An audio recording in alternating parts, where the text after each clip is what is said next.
Hey, welcome back everyone. So in today's video, I'm going to draw a face for you, with you, and I want to talk about why I've always believed that drawing is a developed skill that we can all acquire, and how I don't particularly believe in talent. I believe a little bit. Okay, so for me, nothing's ever black and white. It's always a sliding scale, right? Like if somebody's like, hey, you're a this, you're a that, and they put a label on you, I don't like that. I think that we're all a little bit of this, a little bit of that in every aspect of whatever label you could come up with. We're all a little bit of something. So when it comes to art, it's not that I don't believe talent exists. I believe that it's a little bit different in my mind than most of the time what I see conveyed, as far as like people saying things like, oh wow, you're a talented artist, like you just have this ability to draw. And it's like, no, like whenever that's been said to me, I appreciate the sentiment, but I'm always thinking in my head, like, you just don't know. You just haven't seen all the stuff I went through to get me to here, which still is a work in progress, by the way. I'm not saying I'm like some great artist. I have a long ways to go, and that excites me. That's always what's been the driving factor for why I draw. It's more of a developmental thing, and then I ultimately landed on teaching other people, helping other people learn, because it was like a natural segue and transition. And I like that. I want to share that experience with people. I want to show them that that's the exciting part of it. It's like when you read a book or a few books, you feel different, right? You feel transformed, basically. And so a lot of people just don't realize the transformation that occurs with all this stuff, and how many bad drawings we have to draw to start spotting the flaws that at first we just don't see. I mean, there's a lot that's going on with that stuff. So to me, it's a lot more of a developed skill set, transformational process, and all sorts of things that we have to like nurture and culminate together to get to a point where we're like, wow, I can draw as a professional artist, or I can draw a lot better than I did. I mean, think of any time that people have shared their process and they're like, oh, I'm stuck and I've been drawing this thing over and over and I just can't get it. And they feel disenchanted with the process. The time slows right down and becomes grueling, right? We've all been there. I've been there. I'm there again. I constantly go back to this. But the thing that keeps me centered is the fact that I'm like, well, wait a second. I'm just growing. I'm learning something I need to learn. And it's going to seem painful in the process of learning or developing, as with everything. It's like painful to build a house. You don't focus on the day to day pain of it. You try to enjoy that if you can, which is a tricky part. That's really the idea of success, is that you learn to enjoy the journey of it, but you keep your eye on the prize. Now, another thing about that is like you also don't look at it like a destination per se. So you don't say, man, once I get as good as so and so, which we all know comparisons are bad, right? But we do it. I want to get as good as so and so, my favorite artist, right? That's a destination. And if you zero in on that too much, that can lead to disappointment as well. For one, it's a false expectation. You can't be somebody else, obviously. But the idea is that you're no longer enjoying the journey. Now, if you learn to enjoy the transformative process, then every day is a merry-go-round. Like you're like, wow, I'm learning, to draw eyes better today. Like, I can get caught up in the idea of like looking at this right now, and the eye looks so bad to me, so crooked and weird. But the fact that I can see it is actually part of the development, right? So I need to zero in on that and go, you know what? Yeah, at least I can see the flaw. But today I'm not going to ruin my day over not being able to draw this thing correctly, or I'm going to be smart about it and I'm going to reference heavily and get past it, because there's no point in sitting here stressing about it. I know plenty of artists that draw eyes at this angle very well. I'll source that material, get it done, and I'll learn in the process. But again, looking at all of this like you're just learning, you're growing, you're developing a skill set. And that will generally help you to not feel so disenchanted. And yeah, there are those times when time will slow right down and it becomes grueling. And then there's going to be those times when you enter like a flow state, and time just falls to the wayside, right? You like look at the clock and like, holy moly, how did 3 hours pass? Chances are you were in a flow state. You were really connecting with your art and that part of yourself that enjoys your passion, that part of yourself that enjoys to create. And so that happens as well. But even that we have to be careful of. So to me, what that part can do to us is it can say, well, I need that to create. That's when I'm at my best, and I'm gonna look for that every time. And unfortunately, it doesn't occur every time from what I've noticed. Now, mind you, I'm like 48 years old. I've been drawing a long time, heavily since I was 15 years old. I took some breaks, but I've been an artist most of my life, right? And I can tell you that those flow states don't always occur, but what you can pretty much always rely upon, and there's never an always, but I'll say most of the time rely upon, is your developed skill set and your fundamentals. That's a lot more reliable than your flow state and your energy to create, because there's going to be those times you just lack that energy.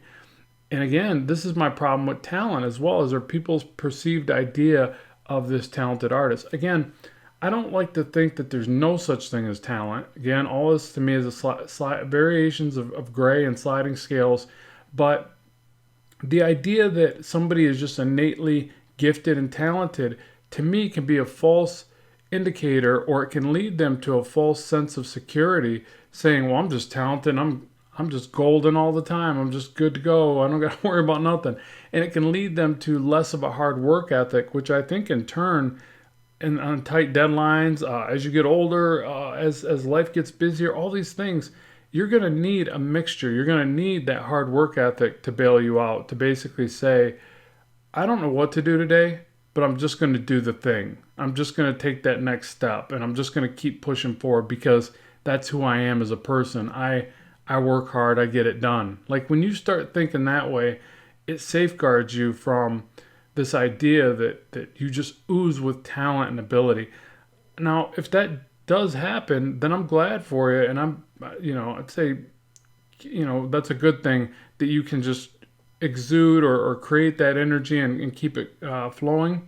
But at the same time, I think that realistically, you might need to also think about developing your hard work ethics. And I don't know. I've never seen it in life where everything just happens because of ability.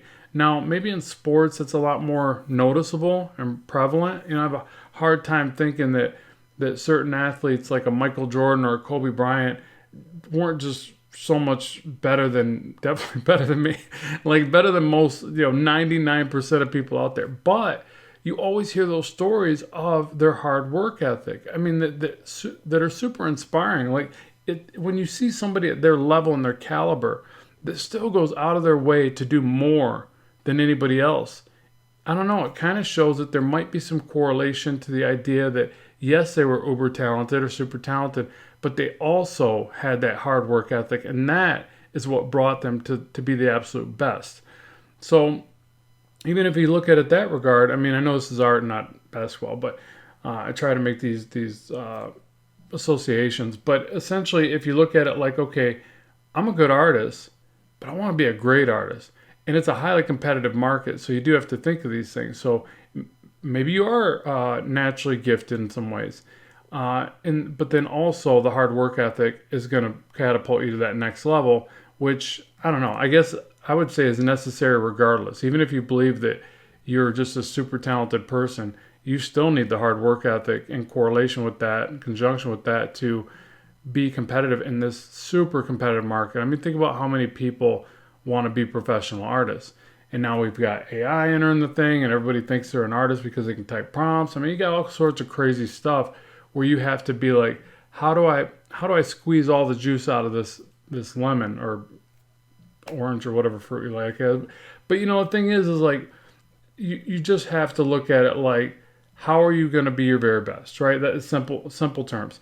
And the other thing is this: I really feel that the gift that most people see isn't the talent.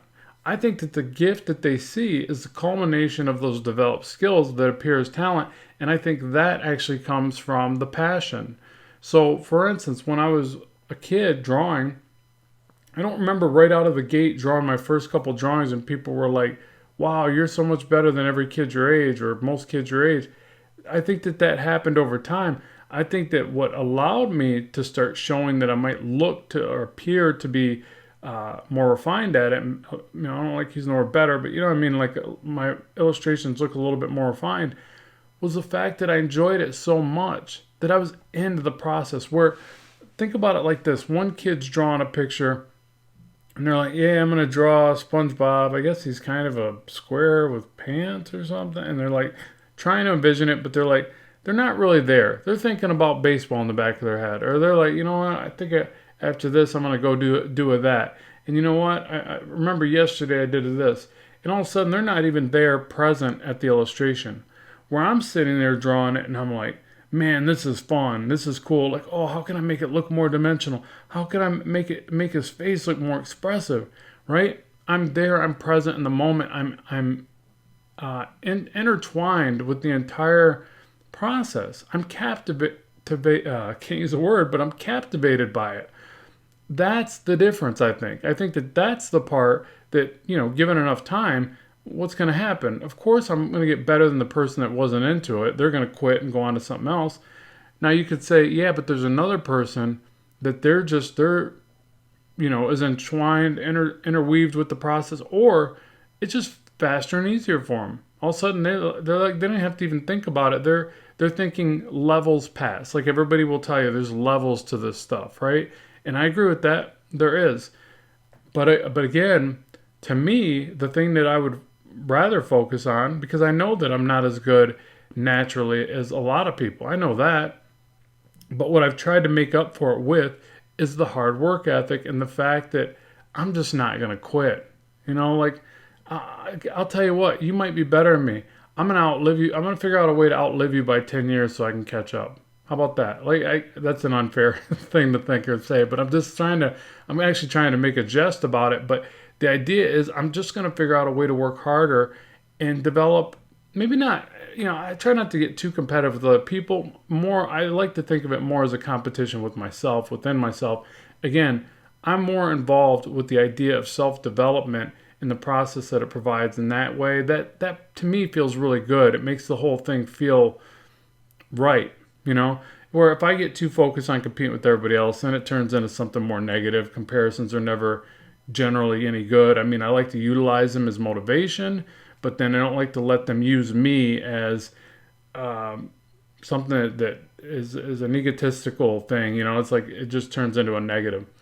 So real quick at the end of this, I just wanted to show you that even when I draw stuff like this, I just look at some basic shapes. So to me, an eye is this shape plus this shape plus, and I'm just trying to make a quick little demonstration of where I feel like anybody can draw, because if you start just breaking down shapes and you figure out the process and processes or whatever that to develop this stuff, it's really just systematic things that you learn and develop. And I think that anybody can do that. But, let me know what you think. I know that it's not always the most popular opinion. Some people are just like, no, talent is just this given thing and you either have it or you don't.